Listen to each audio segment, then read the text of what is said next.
There's more to the world than meets the eye. I'd like you to meet my friend here, the ant. He's sort of exploring my arm right now. So imagine what it sees and imagine what it thinks. For it, my arm is some soft platform on which barren trees grow. It thinks there's nothing here. And when it returns home, it tells the family and associates, well, there's no sign of life there. This is called conditioning. Conditioning is the inherent limitation upon our consciousness and perception that's determined both by our environment and also by our own natures. The ant has ant consciousness and only perceives according to its ant nature.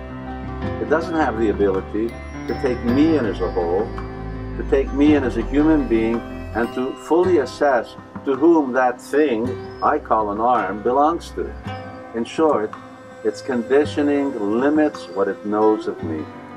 Similarly, we humans, as a species, are limited by our nature and our environment. And we perceive only what we end up seeing, hearing, touching, and so on. Is there more? If you ask the ant, they'll say no. But that's foolish. We know there's more. Why? Because we're not so conditioned as the ant. Our consciousness is more developed.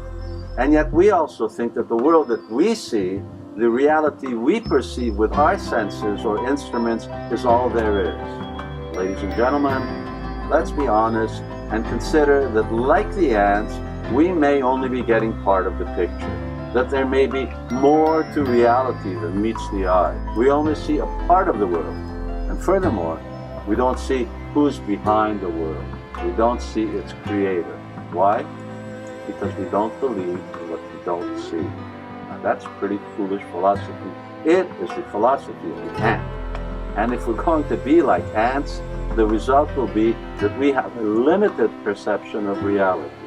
So don't just believe the reports of other ants. By that I mean, don't blindly follow scientists like astronomers, microbiologists, physicists, and so on. When they tell you that they know or will know the secrets of creation and reality, they're also ants. And they can only describe their ant world. They can't describe the real world in full. And if we want to know more, then we have to free ourselves from our conditioning. We have to change our consciousness. If you do, you will really see that there's more to reality than meets the eye.